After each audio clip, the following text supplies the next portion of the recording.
ng isang kaluluwa na ayaw magambala. Isa ito sa mga katanungan na hanapan natin ang sagot ngayong gabi.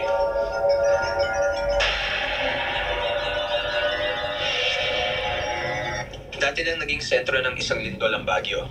Posible kaya ng mga tunog at pagyanig na nararamdaman ng Misteryo Team sa loob ng Convention Center ay nagmula sa ilalim ng lupa.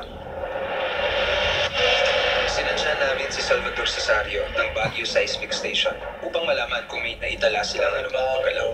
Bali, 24 hours yung operation natin. Wala tayong na-record kahit isang earthquake kahapon. So, ibig sabihin, sa loob ng 24 oras, wala akong na-record na kahit maliit na tremor sa araw na yun. Maliban sa lindol, may iba pa kayang paliwanag para sa mga narinig at naramdaman ng grupo noong gabing yun. Ayon kay Architect Elvis Palicdon, may kinalaman ang disenyo at mga materyales ng gusali sa mga narinig ng team. Basically, pag concrete, solid ang mga walls, pag nag-e-echo yung sound, hindi na-absorb. So instead na yung sound is na-absorb, nag-e-echo, parang na-deflect sa mga walls, tapos nagta-travel na yung sound. Yun din yung sinasabi nila na parang structural born sound. Kaya yung ingay na yun, na sound na transmit or dumadaan sa mga structural members, sa mga floor, sa slab.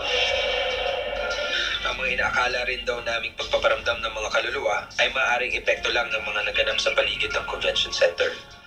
Isang possibility, may activity nangyayari doon, yung demolition ng itong carnival. Tapos meron mga trucks, mga buses na nandun, equipments. And then mga steel structures na binumove, pinapile, and so on. You right now not one.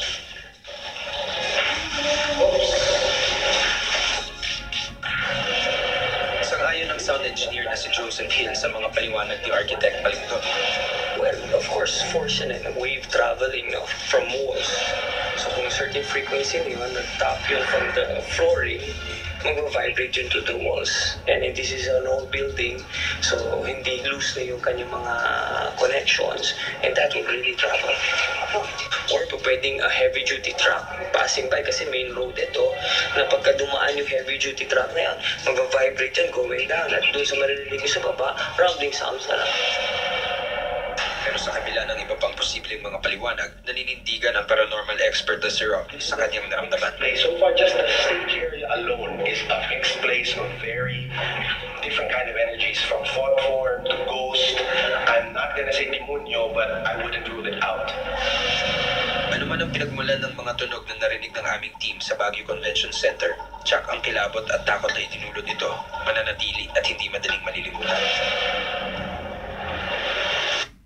May mga bagay at kaganapan na sadyang hindi may paliwanag. Pero hindi ibig sabihin na basta na lang tayong maniniwala sa mga haka-haka o kwento. Dapat mo itong patunayan sa sarili mo. Ako si Ryan Eigenman. Buksan ang mga mata, talasan ang pandinig, palawakin ang isip. Dahil ang mundo ay napabalot ng misteryo.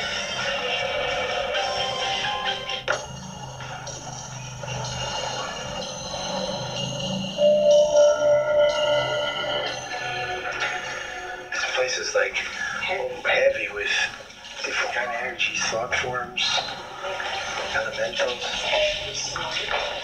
Oh my God. Ayokong pumasok. Swear to God. Natakot ako. Dito na lang tayo sa kabila. Hindi ko rin alam kung anong meron sa loob eh. Kasi first time ko rin makaramdam ng ganun.